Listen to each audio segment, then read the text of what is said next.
नमस्कार दोस्तों, आपका हार्दिक स्वागत है हमारे YouTube चैनल बुद्ध प्रेरणा में। कहानी शुरू करने से पहले अगर आप हमारे चैनल पर नए हैं तो वीडियो को लाइक और चैनल को सब्सक्राइब करना न भूलें। और अगर आप भी बुद्ध को मानते हैं तो कमेंट में नमो बुद्धाय अवश्य लिखें। तो चलिए कहानी को शुरू करते हैं। एक चीज़ आपने अपने जीवन में अवश्य सुनी होगी और वह यह है कि सब्र रख, सब कुछ होगा। पर हमें अपने जीवन में कितना और कब तक सब्र रखना चाहिए, क्योंकि सब्र की तो कोई सीमा ही नहीं होती। और जैसे ही आपने सवाल उठाया, आपका सब्र टूट गया। वास्तव में सब्र एक बहुत शक्तिशाली इच्छा है जो आपको वह पाने में मदद करती है जिसे पाने के लिए सब कुछ नामुमकिन सा लगता है। पर सब्र का उपयोग करना हर कोई नहीं जानता। चलिए इसे जानते हैं एक कहानी के माध्यम से। एक गुरु एक गांव में अपना प्रवचन दे रहे थे। उन्होंने कहा कि सब्र रखो, सब कुछ मिलेगा। सब्र रखो, सब कुछ मिलेगा। यह बात वहां बैठे एक युवक के मन में बैठ गई। प्रवचन समाप्त होने के बाद वह युवक गुरु के पास आया और उस युवक ने कहा, गुरुदेव, अगर मैं सब्र रखूं तो जो चाहूं वह सब कुछ मिलेगा। गुरु ने कहा, हाँ, तुम जो चाहोगे वह सब तुम्हें मिलेगा अगर तुम सब्र रखोगे। युवक ने कहा, गुरुदेव, मैं अपने जीवन में बहुत धन दौलत चाहता हूँ। अगर मैं सब्र रखूं तो क्या वह मुझे मिल जाएगी? गुरु ने कहा, हाँ, अवश्य, तुम बस सब्र रखना। एक दिन तुम्हें वह धन दौलत जिसे तुम चाहते हो वह अवश्य मिलेगी। यह कहकर गुरु वापस चले गए और वह युवक सब्र करके बैठ गया। वह रोज सोचता कि उसे आज धन मिलेगा, दौलत मिलेगी, पर दिन ऐसे ही निकलते चले गए। 1 वर्ष बीत गया पर उसकी हालत वैसे के वैसी ही थी। वह वापस गुरु के पास आया और कहा, गुरुदेव, आपने कहा था कि अगर मैं सब्र रखूंगा तो धन मिलेगा, दौलत मिलेगी, पर मुझे तो अभी तक कुछ भी नहीं मिला। गुरु ने कहा, अरे, अपना सब्र तोड़ रहा है, सब्र रख, सब मिलेगा। युवक वापस चला गया, सब्र करके बैठ गया। 2 वर्ष बीत गए पर अभी भी उसे कोई धन दौलत नहीं मिली थी। वह वापस गुरु के पास पहुंचा और कहा, गुरुदेव, अब तो 2 वर्ष बीत गए, मैं सब्र करके बैठा हूँ और मुझे अभी तक कुछ भी नहीं मिला। गुरु ने कहा, अरे, हम पर भरोसा नहीं है? तू मूर्ख है जो हर बार अपना सब्र तोड़ने पर लगा है। सब्र रख, जो तूने मांगा है वह तुझे अवश्य मिलेगा। अब उस युवक ने निश्चय कर लिया कि जब तक उसे धन दौलत नहीं मिलेगी वह अपना सब्र नहीं तोड़ेगा। धीरे धीरे करके समय बीतता चला गया और 6 वर्ष बीत गए। एक दिन वह बैठा हुआ सोच रहा था कि कितना सब्र करना होगा। कोई तो सीमा होगी सब्र करने की, कोई तो समय होगा। क्यों ना इस बारे में गुरु से ही पूछ लूं। तभी उसे किसी ने बताया कि गुरु तो स्वर्ग सिधार गए हैं। वह भागकर आश्रम पहुंचा तो उसने देखा कि गुरु का शरीर नीचे पड़ा हुआ है और सभी लोग रो रहे हैं। उस युवक की आंखों में भी आंसू आ गए। वह दहाड़े मारकर रोने लगा और कहा, अब मुझे यह कौन बताएगा कि मुझे कितना सब्र करना है और मैं कब तक सब्र करूं। गुरुदेव, उठकर मुझे यह तो बताते जाएं। गुरु तो उठे नहीं पर उस व्यक्ति का सब्र उठ गया।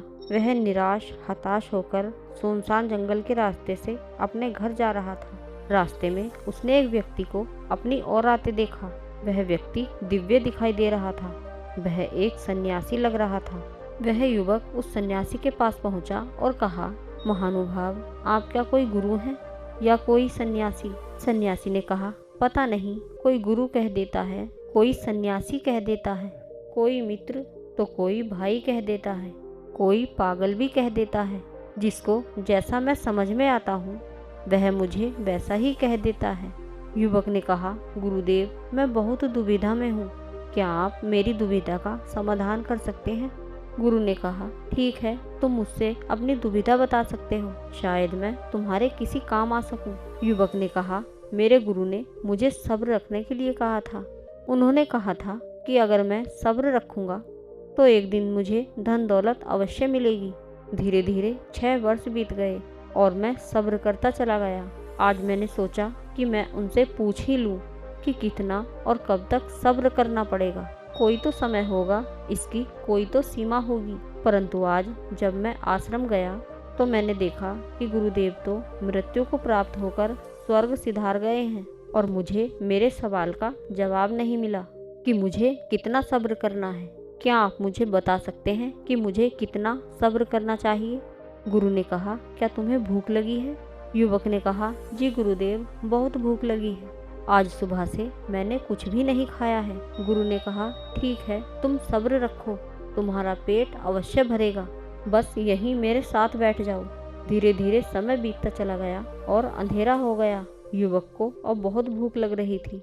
युवक ने कहा, गुरुदेव, कितना सब्र करूं? कब पेट भरेगा? गुरु ने कहा, सब्र मत तोड़ो, एक दिन तुम्हारा पेट भर ही जाएगा। युवक ने कहा, गुरुदेव, एक दिन? वो दिन आते आते तो मैं भूख से मर जाऊंगा। जब मैं यहाँ से उठकर कहीं जाऊंगा ही नहीं, भोजन की व्यवस्था ही नहीं करूंगा, तो मेरा पेट कैसे भर जाएगा? और यहाँ इस रास्ते पर कोई आएगा भी नहीं जो कि भोजन लेकर आ जाए। गुरु ने कहा, सब्र रख, सब्र मत तोड़, पेट अवश्य भरेगा। सब्र करते करते उस युवक की पूरी रात बीत गई। युवक की भूख के मारे हालत खराब हो गई थी। सुबह हुई तो युवक ने कहा, गुरुदेव, अभी तक पेट नहीं भरा, कब तक सब्र करूं? गुरु ने कहा, चिंता मत कर, एक दिन पेट अवश्य भरेगा। युवक ने कहा, गुरुदेव, मैं आपको बताता हूँ कि पेट कैसे भरा जाता है, आप मेरे साथ चलें। युवक गुरु को अपने साथ लेकर अपने घर पहुंचा। वहां पर उसने भोजन बनाया और गुरु को खिलाया, खुद भी खाया। भोजन करने के बाद युवक ने कहा, गुरुदेव, पेट इस प्रकार भरा जाता है। गुरु ने कहा, मैं भी तो तुम्हें यही समझाने की कोशिश कर रहा हूँ। सब्र जीवन में आवश्यक होता है, परंतु बिना कर्म के सब्र की कोई अहमियत नहीं होती। तुम्हें जो चाहिए उसके लिए कर्म आवश्यक होता है, और हर कर्म को फलित होने के लिए कुछ समय लगता है। इतने समय के लिए हमें सब्र से काम लेना चाहिए, हमें सब्र रखना चाहिए। बिना कर्म के सब्र किसी काम का नहीं। सिर्फ बैठे रहने से और सब्र करने से किसी का पेट नहीं भरता। भोजन के लिए कर्म करना होता है, भोजन को खाने के लिए भी कर्म करना होता है, तब जाकर पेट भरता है। युवक ने कहा, गुरुदेव, आपकी बात समझ में तो आ रही है, पर क्या आप इसे और अधिक स्पष्ट करके बता सकते हैं कि कितना सब्र करना चाहिए? गुरु उस युवक को एक पेड़ के पास ले गए। वह एक आम का पेड़ था। उस आम के पेड़ पर सभी कच्चे आम लगे हुए थे। गुरु ने उस युवक से कहा, जाओ और इस पेड़ से पके हुए आम तोड़कर खा लो। उस युवक ने ध्यान से देखा और कहा, गुरुदेव, इस पेड़ पर तो एक भी पका हुआ आम नहीं है, सभी आम कच्चे हैं। गुरु ने कहा, इस पेड़ से पके हुए आम तोड़कर खाने के लिए तुम्हें कितना सब्र करना चाहिए? युवक ने कहा, उतना समय गुरुदेव, जितने समय में यह आम पक जाए। गुरु ने कहा, और अगर तुम सब्र न करो तो क्या तुम्हें इस पेड़ से पके हुए आम मिल सकते हैं? युवक ने कहा, नहीं गुरुदेव, तब तो मुझे कच्चे ही आम मिलेंगे। गुरु ने कहा, इसलिए कहते हैं कि सब्र करना चाहिए, सब्र का फल मीठा होता है। और क्या होगा अगर तुम इस पेड़ के फल पकने के बाद भी सब्र करके बैठे रहो और समय निकलता चला जाए और तुम सब्र ही करते रह जाओ?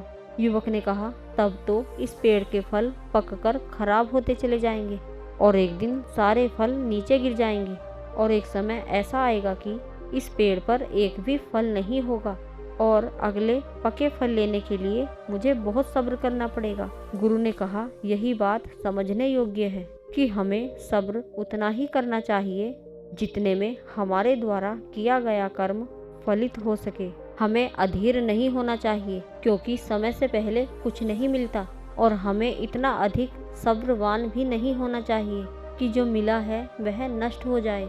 और इन सब में एक बात याद रखना कि बिना कर्म के सब्र कोई फल नहीं देता।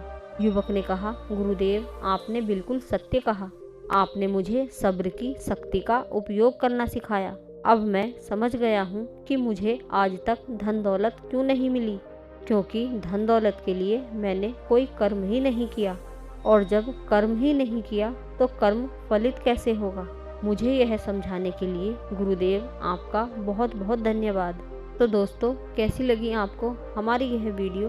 कमेंट करके अवश्य बताना, और अगर आप हमारे चैनल पर नए हैं तो वीडियो को लाइक और चैनल को सब्सक्राइब करना न भूलें। फिर मिलेंगे ऐसी ही किसी ज्ञानवर्धक कहानी के साथ। तब तक के लिए धन्यवाद। नमो बुद्धाय।